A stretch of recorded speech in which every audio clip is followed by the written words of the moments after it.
कहानी की शुरुआत में हम एक हत्यारे को देखते हैं जिसने बड़ी ही चालाकी से एक आदमी के गले पर ब्लेड से हमला करके उसे मार डाला। लेकिन वो कातिल यहीं नहीं रुका, वो सीधा अपने दूसरे शिकार की ओर चला गया। वो एक औरत थी जो गाड़ी में अपना मेकअप ठीक कर रही थी। उसने सोचा कि शायद उसका पति वापस आ गया, लेकिन वो ये नहीं जानती थी कि मौत उसका इंतजार कर रही है। ये पूरी खौफनाक घटना पास ही खड़ी एक लड़की ने अपनी आंखों से देखी। अगले दिन सुबह पुलिस को एक रिपोर्ट मिली। 2 लाशें जिनके सर नीचे झुके हुए थे एक काली गाड़ी के अंदर मिली। जल्द ही डिटेक्टिव सैम वहां पहुंचा और सोचने लगा कि ये खून करने का तरीका तो बिल्कुल वैसा ही है। ये काम एक खास आदमी ने किया था, लेकिन उसकी टीम ने डिटेक्टिव को यकीन दिलाया कि ये शख्स पूरी रात हमारी निगरानी में था। उसके पास कत्ल करने का मौका ही नहीं है। वो जेल में बंद है, वहां से निकला ही नहीं तो कैसे किसी को मार सकता है। लेकिन न जाने क्यों सैम को ये बात हजम नहीं हो रही थी और उसने सस्पेक्ट रॉन को पूछताछ के लिए बुलवा लिया।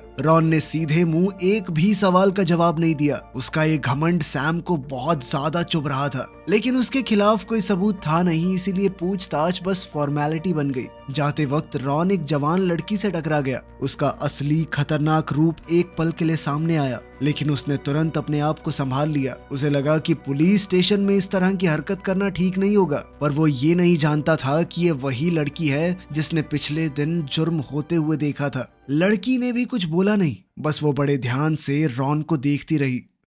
सालों पहले रॉन और उसका एक साथी एक अनाथ आश्रम में साथ बड़े हुए थे। उन दोनों का एक अलग सा रिश्ता था। दोनों अंदर से हैवान थे। उन्हें जानवरों को अपने हाथों से मारने में मजा आता था। उम्र बढ़ने के साथ साथ उनकी दिलचस्पी इंसानों को मारने में बढ़ गई और उनके लिए ये एक खेल बन गया। इसके बाद कहानी पीछे जाती है। सालों पहले एक डिटेक्टिव हाथ धोकर उनके पीछे पड़ा हुआ था। वो कुछ भी करके उन्हें ढूंढना चाहता था। एक रात जब वो अपने घर जा रहा था, अचानक उसकी गर्दन पर तेज वार हुआ। जल्द ही खून निकलने लगा और गिरते पड़ते वो जैसे तैसे अपनी बेटी तक पहुंचा। ये छोटी बच्ची वही है जिसने पिछले दिन वो मर्डर होते हुए देखा था। उसका नाम है हीजू। जल्द ही सैम अपने हाथ में बर्थडे केक लिए अपने पार्टनर और बहुत ही जिगरी दोस्त का जन्मदिन मनाने आया, लेकिन इस मंजर को देखकर उसकी रूह कांप गई जब उसने देखा कि उसका साथी पहले ही मर चुका है। उसकी बेटी हीजू अभी भी उसके पास बैठी हुई थी। वो नादान लड़की जानती ही नहीं थी कि उसके पिता मर चुके हैं। वो बस उनके जागने का इंतजार कर रही थी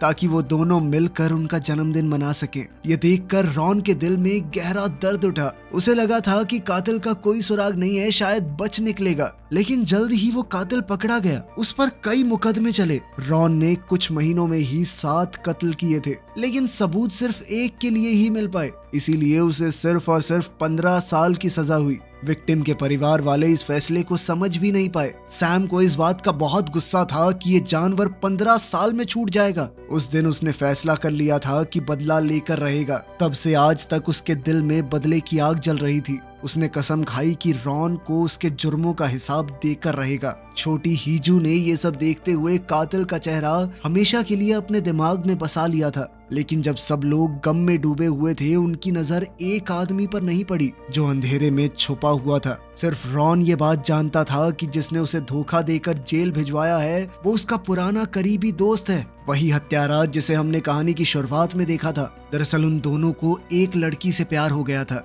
अब रॉन की गर्लफ्रेंड उसके दोस्त के साथ मिलकर उसे धोखा दे रही थी। जब रॉन को ये बात पता चली तो वो गुस्से से पागल हो गया और उस लड़की को बेरहमी से मार डाला। बाद में रॉन ने अपने दोस्त से भी बदला लेने का प्लान बनाया, लेकिन उसका दोस्त जॉन 2 कदम आगे निकला। उसने रॉन को फंसाकर जेल भेज दिया। अब 15 साल बाद रॉन जेल से बाहर आया और सबसे पहले जो उसके सामने आया वो था सैम, जो इस बार उसे जेल वापस भेजने के लिए तैयार था। ये साफ था कि सैम अभी भी 15 साल पहले की घटना को भूला नहीं है, लेकिन रॉन अभी भी अपने जुर्म को मानने के लिए तैयार नहीं था। इसीलिए सैम ने अपनी टीम को ऑर्डर दिया कि रॉन के ऊपर 24 घंटे नजर रखी जाए।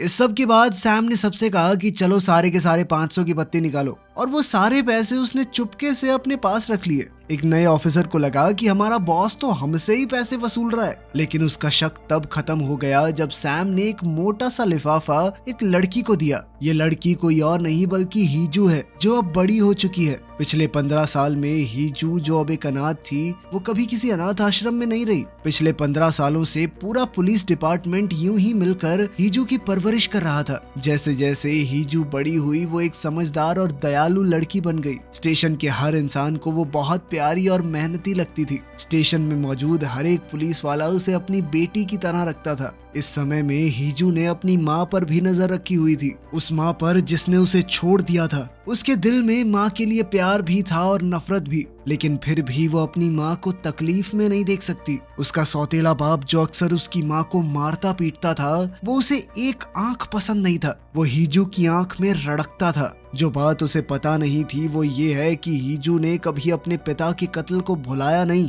जिस पल उसने सुना कि रॉन जेल से रिहा हो गया, उसने अपना सालों से बनाया हुआ बदले का प्लान शुरू किया। वो रॉन के ऊपर नजर रखने लगी, लेकिन एक रात उसने जॉन की मौजूदगी महसूस की। उसने देखा कि जॉन का कत्ल करने का तरीका रॉन के तरीके से बहुत मिलता जुलता है। तब उसके दिमाग में एक नया प्लान बना कि रॉन को जॉन के किए हुए कत्लों के इल्जाम में फंसा दे, लेकिन चीजें प्लान के हिसाब से नहीं चली। इसीलिए उसने अपने अगले कदम की तरफ ध्यान दिया। उसने सोच लिया कि वो अपने सौतेले बाप को मारेगी, वो आदमी जिसने सालों तक हीजू की माँ को सताया है। हीजू ने अपनी माँ को इतना दुख सहते हुए देखा था कि अब वो बर्दाश्त नहीं कर पा रही थी। अब उसने सोच लिया कि वो अपने सौतेले बाप का इस्तेमाल रॉन को फंसाने के लिए करेगी। हीजू ने रॉन पर नजर रखी हुई थी और वो जानती थी कि रॉन हर सुबह जल्दी उठकर पार्क में जॉगिंग करने जाता है। उसने फैसला किया कि वो लाश को पार्क तक घसीट के लाएगी ताकि रॉन सीधा शक के घेरे में आ जाए, क्योंकि उसका तो पहले से क्रिमिनल रिकॉर्ड है।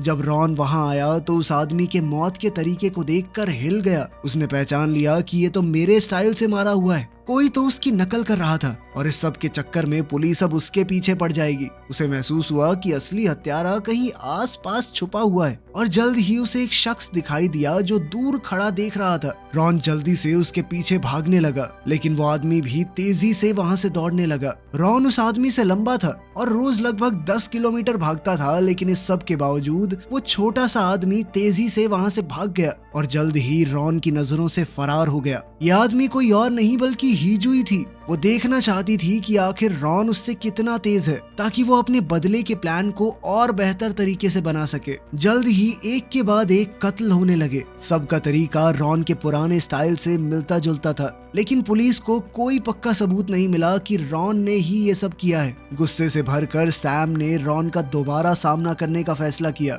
उसे वो एक रेस्टोरेंट में आराम से नूडल्स खाते हुए मिला। ये देखकर सैम का गुस्सा और बढ़ गया। गुस्से में सैम ने रॉन के बाउल में पूरा एक बर्तन मिर्ची का उड़ेल दिया, लेकिन रॉन ने बिल्कुल रिएक्ट नहीं किया। वो अब भी शांति से खाता रहा और खत्म करने के बाद उसने सैम से कहा कि इससे तेरा पार्टनर तो जिंदा नहीं हो जाएगा ना। कानून के पास उसे पकड़ने का कोई तरीका तो था नहीं, लेकिन रॉन का ये घमंड और जिद सैम के गुस्से को भड़काए जा रहे थे। सैम के दिमाग में एक बार तो आया कि इसे मार देता हूँ, कोई बात नहीं, जेल ही काट लूंगा, लेकिन ये इतना आसान नहीं था।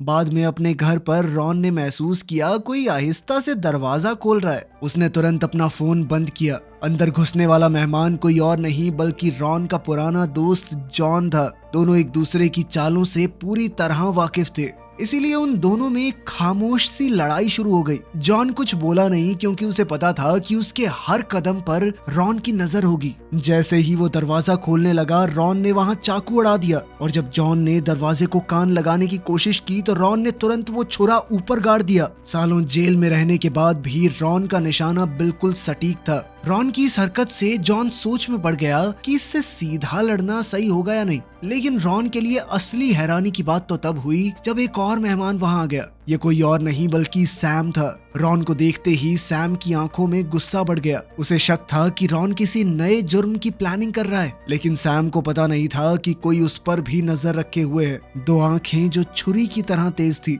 जैसे ही सैम का ध्यान रॉन से हटा, उसे महसूस हुआ कि कुछ तो गड़बड़ है। सैम को महसूस हुआ कि उसके पीछे कोई है। वो तुरंत घूमकर रॉन के पीछे आ गया, लेकिन वहाँ कोई भी नहीं था। कुछ देर बाद हम हीजू को देखते हैं, जो अपनी माँ के घर के सामने वाली बिल्डिंग की छत पर बैठी थी, चुपचाप अपनी माँ को देखते हुए। लेकिन आज कुछ अलग था। उसकी माँ के घर पर बिल्कुल कोई भी हरकत नहीं थी। उसे महसूस हुआ कि कुछ तो गड़बड़ है। अब हीजू ने हिम्मत जुटाकर अपनी माँ के घर जाने का फैसला किया, लेकिन वहाँ पर उसे अपनी माँ की लाश मिली। वो अपने दूसरे पति की मौत के बाद से पूरी तरह टूट गई और इस दर्द में चल बसी। एक के बाद एक अपनों को मरता देखकर हीजू का दिल, जो कि पहले ही नफरत से भरा हुआ था, अब और गुस्से से भर गया। उसने अपने दिमाग में हर चीज का जिम्मेदार रॉन को माना, इसीलिए रॉन को सजा देना बहुत जरूरी था। लेकिन उस दूसरे हत्यारे जॉन का पता लगने के बाद हीजू के मन में अब शक पैदा हो गया था। जब हीजू ने रॉन के पुराने केसेस की फाइल्स देखी, तब उसे समझ आया कि कातिल सिर्फ एक नहीं था, शायद ये दोनों तब मिलकर काम कर रहे थे। दोनों के तरीके भी काफी हद तक एक जैसे थे। हीजू ने जल्दी से उस आदमी के रिकॉर्ड्स निकाले। पुलिस स्टेशन में उसका वैसे ही रोज का आना जाना था, तो उसने बड़ी आसानी से पता लगा लिया कि इसी आदमी ने रॉन की रिपोर्ट की थी, जिस वजह से उसकी गिरफ्तारी हुई। ये साफ था कि इन दोनों के बीच में कोई तो कनेक्शन है, जो अब इस हद तक खराब हो गया था कि वो दोनों एक दूसरे की जान लेने को तैयार हैं। अब हीजू ने एक नया प्लान बनाया। वो एक पेट स्टोर में गई और एक बड़े खूंखार कुत्ते के लिए बनी लोहे की चेन खरीद लाई। फिर उसने एक ट्रक भर के खाली बियर की बॉटल्स उस आदमी के घर भिजवा दी। रात को वो चुपचाप उसके वापस आने का इंतजार कर रही थी। जब आदमी घर लौट कर आया तो उसने देखा कि बिजली चली गई है। अंधेरे में कैंडल्स ढूंढते हुए अचानक उसके पाँव में कुछ नुकीला चुभ गया। नीचे देखा तो पूरे फर्श पर टूटे हुए शीशे के टुकड़े पड़े थे। जैसे ही लाइट झिलमिलाकर जलने लगी, उसने ऊपर देखा। हीजू वहीं खड़ी थी उसका इंतजार करते हुए। उसने पूछा, कौन है वहाँ? हीजू ने ग्लास के टुकड़ों के ढेर में हर जगह वायर्स लगा रखी थी ताकि जरूरत पड़ने पर काम आ सके। अपने तेज दिमाग का इस्तेमाल करके उसने किलर को आसानी से पकड़ लिया। इसके बाद हीजू ने चुपचाप लाश उठाई और उसे पता था कि इसे कहाँ छुपाना है। रॉन के बेड पर। जब रॉन आराम करने के लिए लेटा तो उसे कुछ अजीब महसूस हुआ। जैसे ही उसने कंबल हटाया तो वो हैरान रह गया जब देखा कि बेड में एक लाश लिपटी हुई पड़ी थी, जिसके गले में कुत्ते वाली चेन लगी है। सबसे ज्यादा हैरान कर देने वाली बात तो ये थी कि ये लाश किसी और की नहीं बल्कि जॉन की ही थी। उसे किसी ने बेरहमी से मारकर वहां छोड़ दिया था। जब रॉन समझने की कोशिश कर रहा था कि क्या हुआ, तब हीजू पीछे से अचानक छलांग मारकर उस पर टूट पड़ी। उसने एक और डॉग चेन से रॉन का गला दबा दिया। मारने के लिए नहीं, बस बेहोश करने के लिए। वो ऐसा दिखाना चाहती थी कि इन दोनों किलर्स के बीच में लड़ाई हुई और फिर रॉन ने जॉन को मार दिया। रॉन इस तरह मर्डर के चक्कर में फंस जाएगा और पुलिस उसे पकड़ लेगी। लेकिन जैसा उसने सोचा था वैसा नहीं हुआ। रॉन थोड़ा जल्दी होश में आ गया। पुलिस जब पहुंची तो उन्होंने कमरे में लाश देखी, लेकिन रॉन वहां नहीं था। उन्हें बस एक सुराग मिला, बेड पर ताजा खून। सैम ने खून देखा कि अभी तो गर्म है और समझ गया कि रॉन भागा नहीं है, वो इसी बिल्डिंग के अंदर है। उसने तुरंत होटल लॉक करने का ऑर्डर दिया और हर कमरे को चेक करना शुरू कर दिया। फिर एक दूसरे कमरे में पुलिस ने अजीब सी चीज देखी। एक आदमी और एक औरत दोनों खून में लिपटे हुए बाथ टब में पड़े थे। हैरानी की बात ये थी कि वो दोनों जिंदा थे। पुलिस ने तुरंत दोनों को हॉस्पिटल भेजा। जब नर्स होश में आई औरत से बात करने लगी तो उसके चेहरे पर डर साफ दिख रहा था। वो घबरा कर अपने आसपास देख रही थी, कुछ इशारा करने की कोशिश कर रही थी, लेकिन नर्स को लगा कि वो शॉक में है। उधर रॉन चुपचाप उसे धमका रहा था मुंह बंद रखने के लिए। इस चाल से रॉन को होटल से चुपके से निकलने का मौका मिल गया। साथ ही उसे दोबारा से निर्दोष लोगों को मारने का मौका भी मिल गया था। इसी बीच सैम, जो क्राइम सीन पर था, सोचने लगा कि रॉन आखिर भागा कैसे। तब उसने बेड के नीचे खून का एक निशान देखा। मैट्रेस उठाते ही पता चला कि इस कमरे में रह रहा आदमी तो वहां मरा पड़ा था। रॉन पहले ही बिना कोई निशान छोड़े निकल चुका था। अपना प्लान पूरा करने के बाद हीजो को लगा कि चाहे रॉन पकड़ा ना भी जाए, लेकिन अब वो एक वांटेड किलर है। अब बात अपने आप खत्म हो जाएगी। अब वो अपने सपने पूरे करने पर ध्यान दे सकती है। लेकिन जब उसने अखबार में हेडलाइन देखी तो वो हिल गई। पुलिस वालों ने यह तय कर लिया था कि रॉन किलर नहीं है। उसके खिलाफ उन्हें कोई खास सबूत नहीं मिला था। दरअसल ये ऑर्डर्स ऊपर से आए थे कि रॉन का नाम साफ कर दो, क्योंकि वो नहीं चाहते थे कि पुलिस एक ही आदमी को पकड़ने में नाकाम घोषित हो जाए। लोग बोलने लगेंगे ना कि एक हत्यारे को पकड़ नहीं पा रहे। सैम इस सबसे ज्यादा खुश नहीं था। ये सुनकर हीजू बहुत परेशान थी। उसने तय कर लिया था कि इस दरिंदे को इसके गुनाहों की सजा दिलाकर रहूंगी। उधर रॉन ये तो जानता था कि पुलिस उसका कुछ नहीं बिगाड़ सकती, लेकिन अपने आप को बेगुनाह साबित करने के लिए उसे पता लगाना होगा कि कौन हमेशा उस पर इल्जाम लगाता रहता है। रॉन एक इंटरनेट कैफे गया ताकि कुछ सुराग पता लगा सके। ज्यादा देर नहीं लगी उसे पता लगाने में कि वो पार्क वाला जो आदमी था वो उसी औरत का दूसरा पति है जिसे उसने सालों पहले मारा था। और तो और उस पुलिस वाले की एक बेटी भी है। जिसकी उम्र और हाइट का पता लगाते ही वो समझ गया कि ये वही लड़की है जिसने उस पर हमला किया था। ये बात जानते ही मानो उसके दिमाग में बल्ब जल गया हो। इस वक्त वो कैफे के अंदर ही सिगरेट पी रहा था। जब कैफे का मालिक उसके पास आया कि सर ये बंद कर दीजिए, तो रॉन ने उसे धुतकार दिया, चल भाग यहाँ से। कैफे का मालिक समझ गया था कि इस आदमी से पंगा तो नहीं लेना चाहिए। उसे ध्यान आया कि पुलिस ऐसे ही किसी आदमी को ढूंढ रही थी, तो उसने डायरेक्ट पुलिस को फोन कर दिया। सैम पास ही था तो वो तुरंत वहां पहुंच गया, लेकिन तब तक रॉन कैफे से निकल चुका था। बस एक आधी जली हुई सिगरेट कंप्यूटर के पास थी। सिगरेट अभी गर्म पड़ी थी तो सैम समझ गया कि रॉन आसपास ही है। बिना वक्त गवाए उसने अपनी बंदूक निकाली और सबको दीवार के साथ खड़ा होने को कहा। वो एक के बाद एक सबको चेक करने लगा, लेकिन भीड़ में छुपे हुए रॉन ने तुरंत झपट्टा मारकर सैम पर हमला बोल दिया। वो तुरंत बचकर बाहर की तरफ भागा और रास्ते में एक पुलिस वाले से टकरा गया। वो पुलिस वाला अभी भर्ती हुआ था तो गोली चलाने में थोड़ा हिचकिचाया। इतने में तो रॉन ने अपनी छुरी उसकी छाती में गाड़ दी, लेकिन उसे मारा नहीं। वो जानता था कि कोरिया में एक पुलिस वाले को मारना बहुत बड़ी दिक्कत हो जाएगी, फिर कुत्तों की तरह ढूंढेंगे मुझे। इसीलिए उसने पुलिस वाले की थोड़ी मरहम पट्टी कर दी ताकि वो बच जाए। फिर सैम की गाड़ी में ही वो सीधा पुलिस स्टेशन गया। गाड़ी देखकर तो गार्ड भी उसे डायरेक्ट सल्यूट मार रहे थे। उसके लिए सबसे खतरनाक जगह ही सबसे सेफ बन गई। उसका असली मकसद गाड़ी वापस देना थोड़ी था, बल्कि वो तो हीजू का एड्रेस निकालने आया था। इत्तेफाक से हीजू भी स्टेशन में ही मौजूद थी। उसने रॉन को छुपते हुए अंदर जाते देख लिया, लेकिन ऑफिसर्स को बताने की बजाय वो चुप रही, क्योंकि उसे पता था कि अगर छुपकर पुलिस स्टेशन में घुसते हुए पकड़ा गया तो सारी जिंदगी जेल में नहीं रहेगा, कुछ सालों में फिर बाहर आ जाएगा। अब हीजू ने अपना आखिरी प्लान बनाया। वो समझ गई थी कि रॉन पुलिस को बेवकूफ बना के आसानी से एड्रेस निकाल लेगा और फिर उसका टारगेट तो वो ही होगी। अब रॉन हमेशा की तरह चाकू का इस्तेमाल करके घर में घुसने लगा, लेकिन जैसे ही वो आगे बढ़ा मोशन डिटेक्टर लाइट्स अचानक से बुझ गई और एक परछाई उसकी तरफ धीरे धीरे बढ़ने लगी। जब इन दोनों का आमना सामना हुआ तो दोनों ने एक दूसरे पर हमला किया। हीजू ने सोचा कि आज मुझे वही डर महसूस हुआ है जो शायद मेरे पापा को महसूस हुआ होगा जब उन्हें छुरा मारा गया था। जल्द ही रॉन ने ये मान भी लिया कि हाँ, मैंने ही तेरे बाप को मारा था। गुस्से से भरी हुई हीजू ने उस पर हमला किया और फिर वहां से भागने लगी। रॉन भी हैरान था कि चाकू लगने के बाद भी ये लड़की इस तरह भाग रही है। उसे भागता देख रॉन ने सोचा कि उसे जाने नहीं देना। अगले ही सेकंड रॉन भी उसका पीछा करने लगा, लेकिन अजीब बात ये थी कि हीजू शहर की भीड़ भरी गलियों में नहीं बल्कि सुनसान पहाड़ी की तरफ गई। वहां तो रॉन को उसे मार पाना काफी आसान हो जाएगा। जल्द ही रॉन ने उसे पकड़ लिया और अब वो उसे मारने ही वाला था, लेकिन हीजू ने मौका पाकर रॉन को ही छुरा मार दिया और फिर दोबारा वहां से भाग निकली। साथ ही उसने सैम को फोन मिला दिया कि रॉन मेरी जान के पीछे पड़ा है, जल्दी आ जाइए। जल्द ही रॉन ने हीजू को पकड़ लिया,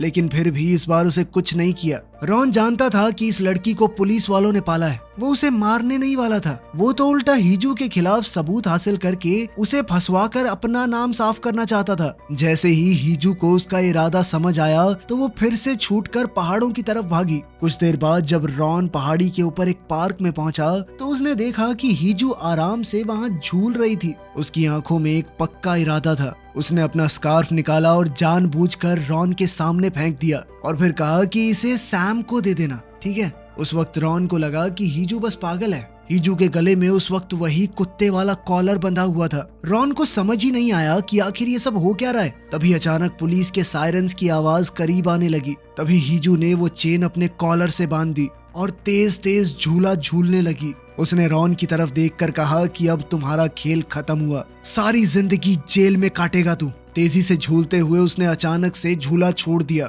हाथ छोड़ते ही चेन एकदम टाइट हो गई और एक ही झटके में हीजू का गला टूट गया। वो मर गई और इसका नाम आ गया रॉन के ऊपर। उसी पल वहां पुलिस की एक बड़ी टीम आ गई। उन्होंने देखा कि हीजू लटकी हुई है और रॉन सामने खड़ा है। अब उन्हें किसी सबूत की जरूरत नहीं थी। रॉन को तुरंत गिरफ्तार कर लिया गया, लेकिन हीजू के बेजान शरीर को देखकर सैम पूरी तरह टूट गया। ये कहानी थी एक ऐसे बदले की जो कई जिंदगियों को खा गई। वीडियो पसंद आई तो लाइक कर देना, चैनल को सब्सक्राइब कर लेना। मिलते हैं अगली वीडियो में।